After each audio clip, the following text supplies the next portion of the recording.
if I worked hard enough at this, I could be on a professional level. And basically, I took that same mentality and I applied it to my business. I applied it to real estate. Welcome to Multifamily Insights. I'm your host, John Casman, and I want to thank you for joining us for another great episode. If you're an avid listener of the show, I'd love to hear from you. Give us some honest feedback. Leave us a rating and review that helps us, figure out what we need to do to make the show work harder for your investing goals, but also to attract the right guests to bring you great content. And listen, if this is your first time listening to the show, or for some reason you just haven't done it yet, make sure you hit that subscribe button so you don't miss a future episode. Now, we've got a great show today. We're going to be talking to Jason Malabute. They say you're the average of the 5 people you spend the most time with. So if you want to grow as a multifamily investor, you have to spend more time with other multifamily investors. And an easy way to do that is to join our apartment investing mastermind group today. Just go to casmancapital.com and click on the mastermind button. Now, as a part of this group, you'll get access to expert trainings, group coaching calls, industry news and updates, as well as all of our webinars and workshops, including our 3-hour workshop on raising capital. Again, if you want to be around other multifamily investors that can help you scale your portfolio today and grow your network, make sure you're a part of the Apartment Investing Mastermind. Just go to casmancapital.com and click on the Mastermind button today.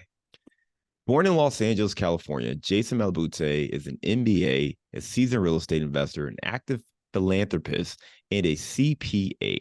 Now, Jason started his real estate journey in 2018 and studied real estate for a whole year before finally investing in some rentals.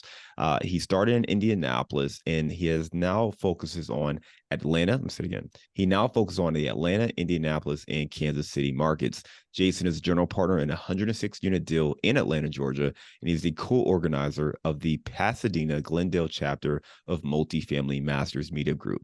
Let's welcome to the show, Jason Malabute. Hey, John, thank you so much for having me. Absolutely. Jason, great to have you on. I went over your bio at a very high level. Why don't you take 2 minutes and fill in some of those gaps? Yeah, my name is Jason Malabute. I'm born and raised here in Los Angeles.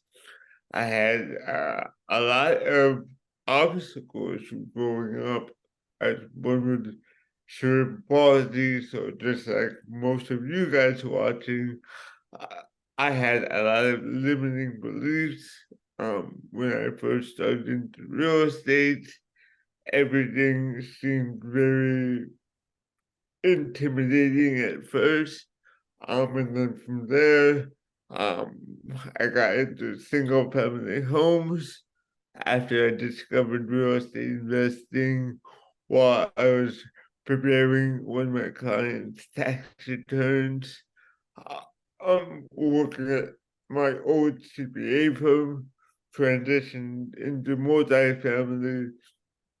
Now I'm a GP on a 106 unit deal and also a 236 unit deal, both in Atlanta and very quickly, like it took me 3 years to land my first multifamily deal. So, moral of the story is never give up, you guys.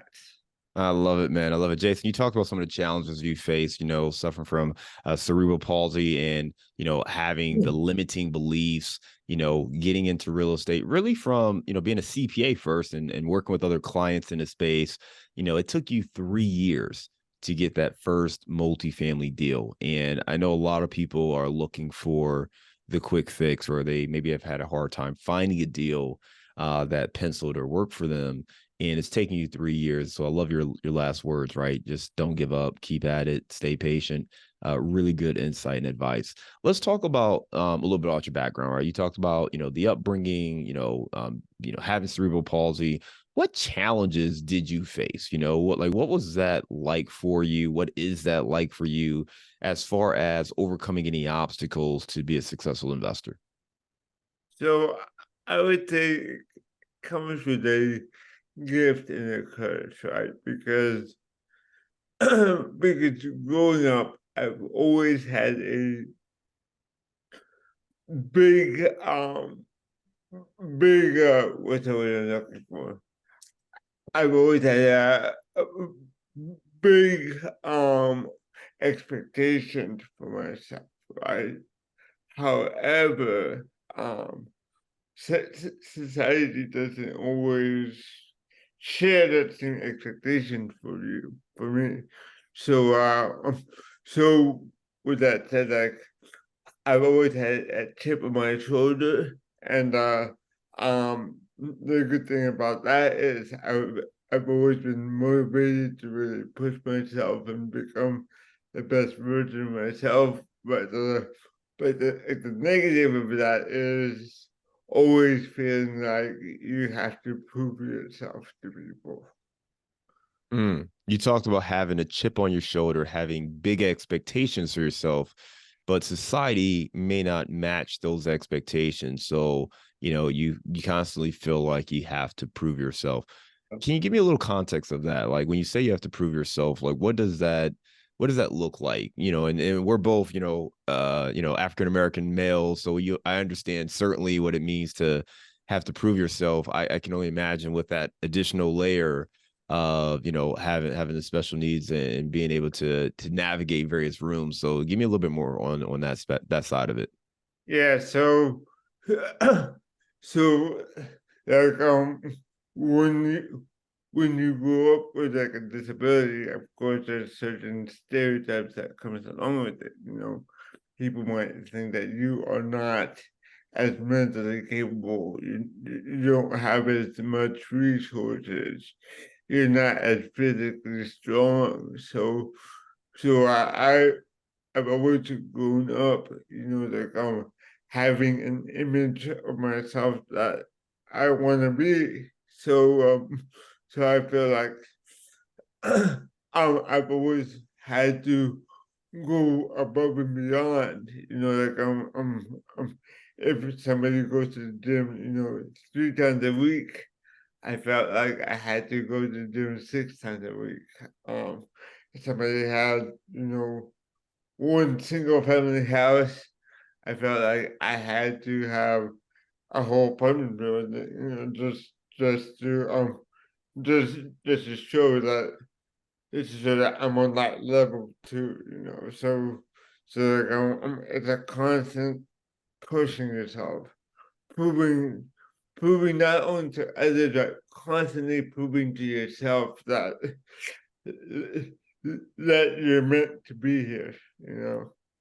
Yeah, no, I appreciate you sharing that, right, and being vulnerable because I think that's one of the things that it's so hard in this space for people to get started, right? I mean, the industry can be a bit, exclusive, and you got a bunch of industry jargon and terminology, and you've got gateways and gatekeepers who get to choose who sees deals and all those kind of things. So it can be almost kind of like a country club type atmosphere, and it's hard for people who don't fit that maybe that typical or stereotypical look and feel to come in and make inroads. So I appreciate you sharing a little bit more about the challenges, but also what motivates you and pushes you, right? Making sure that you know that you belong, that you show other people you belong, but also showing yourself.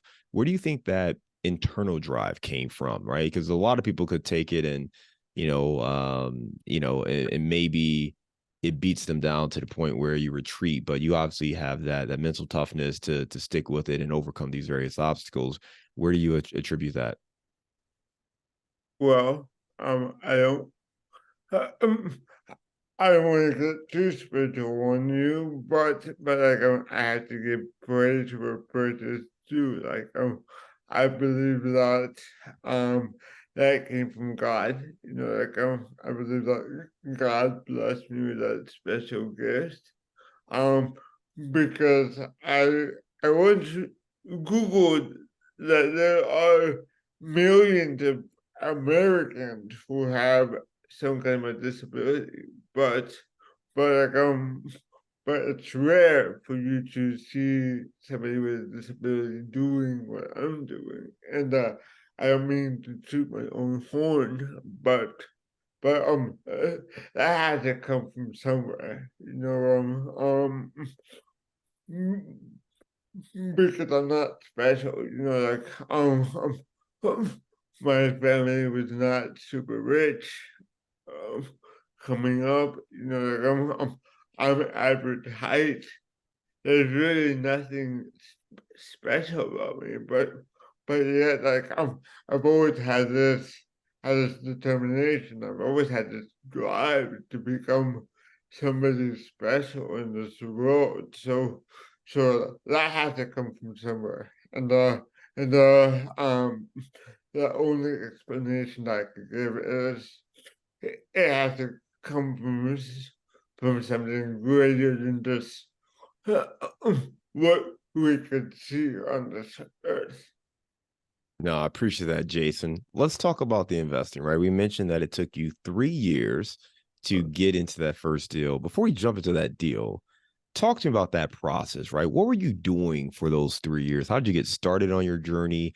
And talk to me about just kind of going through and looking for opportunities over that 3 year period.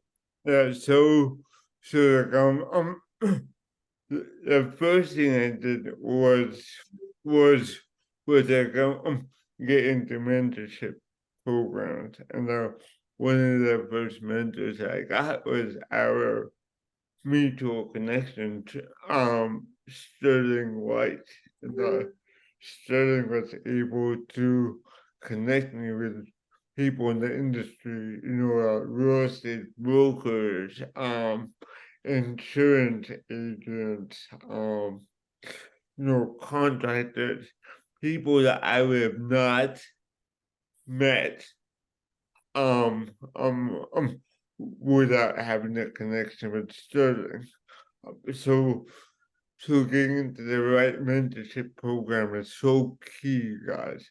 And then even at that, when I first started, brokers would not take me seriously because I didn't have a track record, right? I've never done a deal before, so like brokers wouldn't take me seriously. When I first tried to build my first couple of teams, that fell apart because I felt like um people who I had at my team at that time, they didn't have that same drive that I had back then. So there's definitely a lot of ups and downs, John, when you're first starting out in this business. Yeah, you said a couple things to recap. One, you started off by getting a mentor, right? Finding somebody who could help you with the ins and outs of investing, make introductions for you, and help you get some traction early on. And shout out to Sterling, friend Yeah. of the show. He's been on a couple times. So definitely shout out to him. And you mentioned from there, you had some teams that you were part of that you put together that ended up falling apart and just realized that, your drive and their drive just didn't match up, Yeah. whether it be the energy or goals, but it didn't work out. I think a lot of people, we know that this is a relationship business, and we know that, in order to really grow and scale a commercial real estate portfolio, you have to work with other people. When you reflect back on those teams that didn't work out, what were some, characteristics that you identify, or some questions that you would ask for future partners that you learn from that experience? Well, now I'm part of Cashflow Champs, and our team is a very experienced team. We've done, you know, 17 deals. We've gone for a cycle in 8 deals. So like there's a lot of experience there, which is totally lacking from the previous teams that I was a part of. And a second thing, which is even more impactful, was that our whys were just different. They all had plan Bs. They all had a job to pull on to if things didn't work out. They already had family. They already had kids. Um, me, like I didn't have a plan B, so like if this thing fails, I mean, I don't have a lifeboat that's gonna rescue me.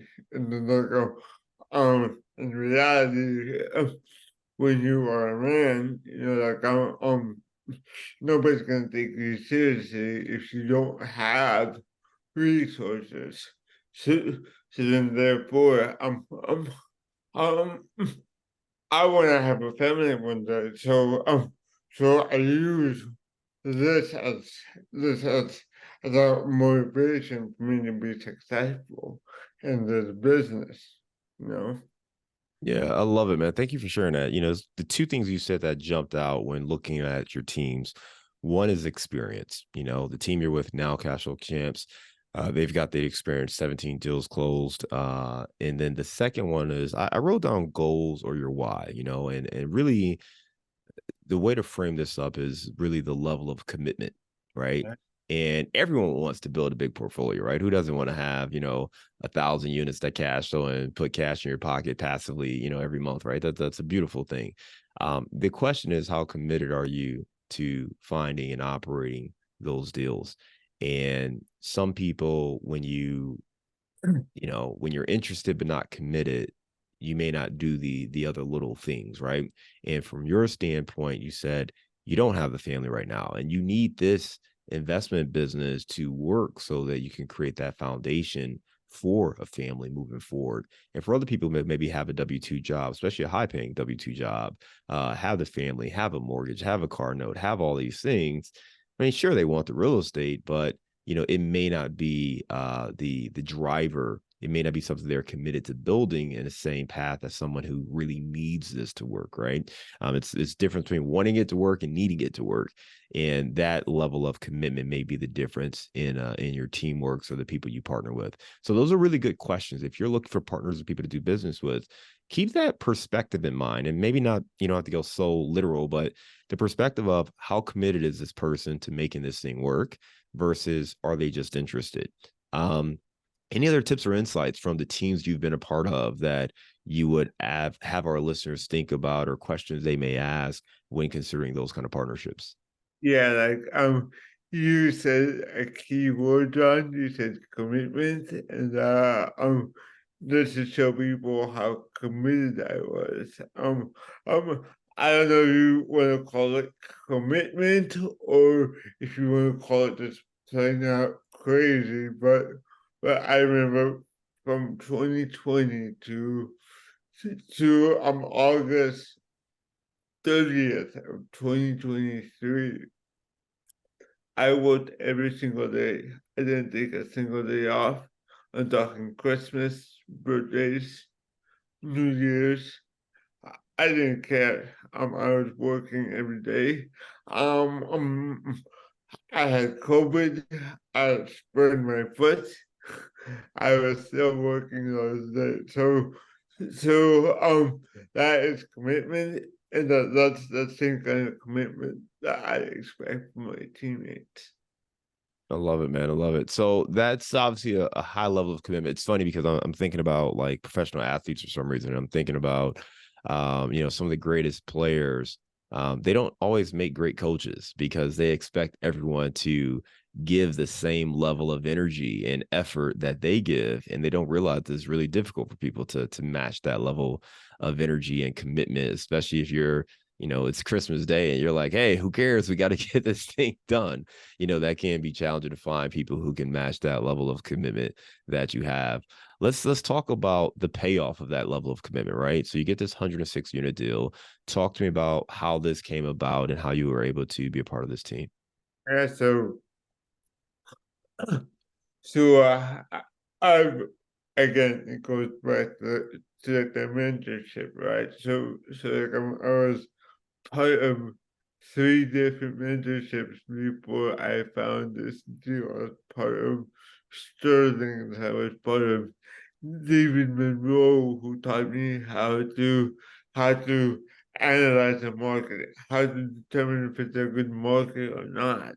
I mean, then lastly, I was a part of our Cashflow Champs mentorship program. And the biggest difference between Cashflow Champs and the other mentorship programs I was a part of was that they were actually active um in the current market. And that's very important because when you're learning from somebody, you want to learn strategies that you could implement in today's market, not strategies that they were doing back in 2008, 9, and 10 when it was a completely different market. And then also Cashflow Champs already had relationships with current brokers. We already had a track record about doing assumable loan deals, so that the track record was there. Now it was just up to me to find a way to add value. Whether it was providing risk capital, whether it was providing my knowledge when it came to accounting, whether it's raising money for them, so like when you find an experienced team, now you need to add value to them. Yeah, you mentioned there's one thing for the team to have that experience, but you got to be able to add value as well with your background as a CPA.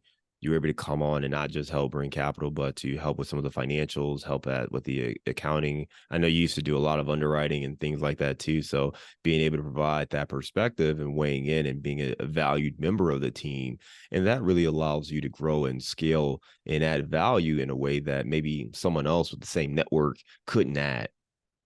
Yeah, yeah, yeah, exactly. But like, at the same time, like everybody has a value, John. So like there's a value that you could add, that I can add, because I just don't have the knowledge. I just don't have that kind of experience. So everybody has value to add. It's just up to you to, first of all, determine that value. Number two is be assertive in you adding that value to that experienced team.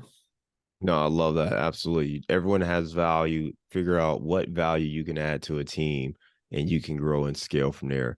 Jason, what's next? What are you working on now? I know you mentioned the 276, but beyond just those There's deals, what's next? What does the future look like? Man, I'm pretty sure that you are excited about 2024 too, John, because I think we're gonna see a lot of opportunities in the real estate space in 2024. Um, there's a lot of fear in the market, but like history repeats itself, John. So like I'm back in 2008, 9, 10. People were scared to get into real estate. Um, but for the people who were courageous enough and wise enough to be in real estate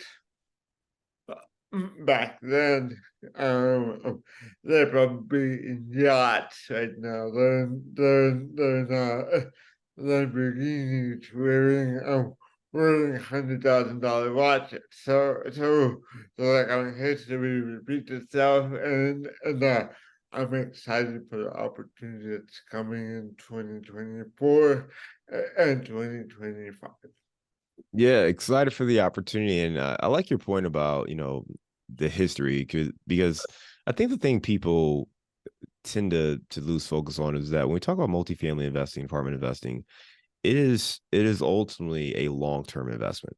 Now, certainly most syndications are maybe 5-year periods, whatever the time frame is, but we're still talking about the long term. And over the long term, real estate tends to appreciate and go up in value, particularly income producing assets like multifamily. So what we're really looking for is just a little bit of a pullback where there's some value, and you can create that value in 2011, 2012, 2013. There was a lot of value and a lot of opportunity to invest. It's been going up pretty much since then for 10, 11 years straight, right? So this is anticipated to be one of the first times where there's a little bit of a pullback and an opportunity for investors to get some value. And I think folks are really excited about that, and not in a not in a way where it's belittling or undermining, investments folks have made, but it's just recognizing that I think there's going to be a level playing field for those folks who are looking to invest in deals. And it'll be very interesting to watch, how investors operate. And again, I think it's a great time to be investing, because if you go back to the times we mentioned, people made money. And even if you go back to 2008, 2009, yes, some people lost money, but even then, if you were buying cash flow and income producing assets and you're buying them the right way, you could have withstood, some of the challenges that took place in the market. But if you were trying to flip a house, or, you're trying to time the market, or you had to sell in 2009, well, that's where you kind of ran into trouble. So it will be very interesting to see how the market plays out. And like you, we're going to be sharpening our pencils and continue to look for opportunities. Jason, for folks who want to learn more, they can go to your website, jasonmalabute.com. That's JASONMALABUTE.com.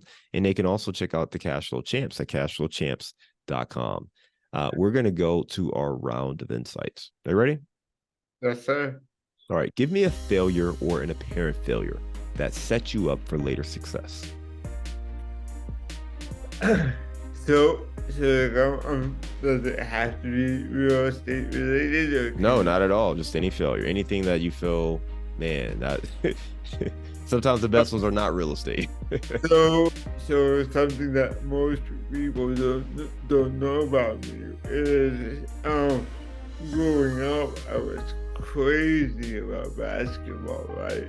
And you could even say that I was a bit delusional as well, because I used to play basketball for about 8 hours every single day. It didn't matter if it was raining or it was hot, 100 degrees. I was playing basketball. I was practicing things that I saw Kobe Bryant do like the night before, and it's just important because during that time, there was nothing that you could have said that would have made me not believe that I would have been the first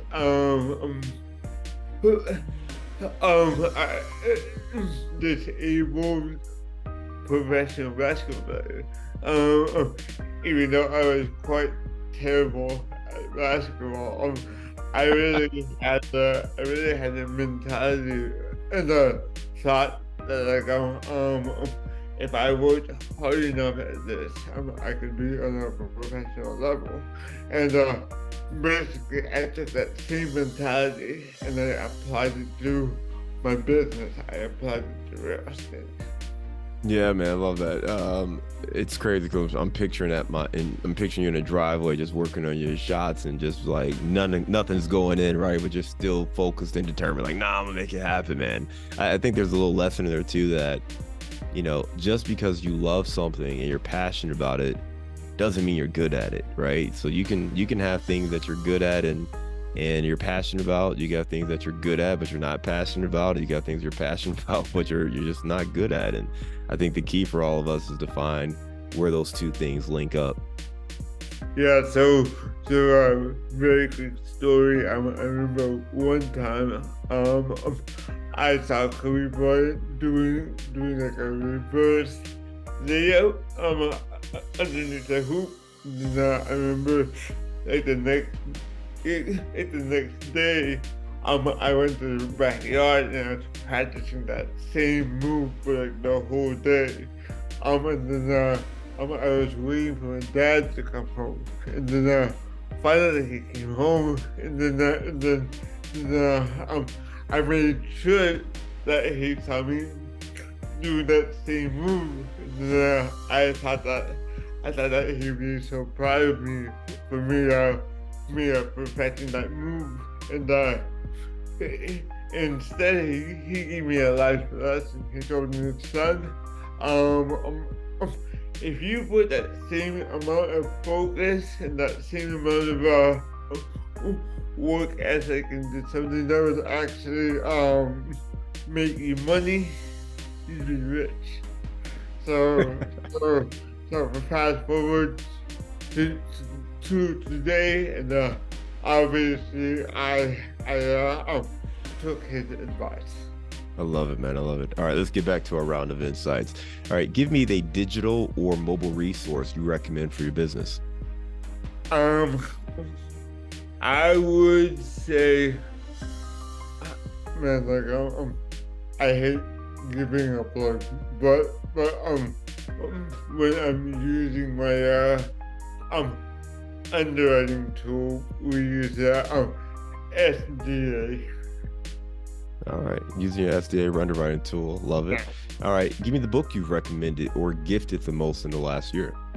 Oh, you are not gonna like this, Don, but I'm still going to say it.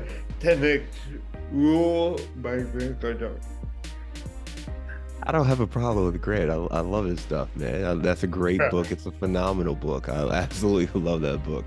All right, excellent. Give me a daily habit that helps you stay focused on your goals. Writing down my goals every single morning and every single night. All right. Give me your number one insight for getting your first real estate deal.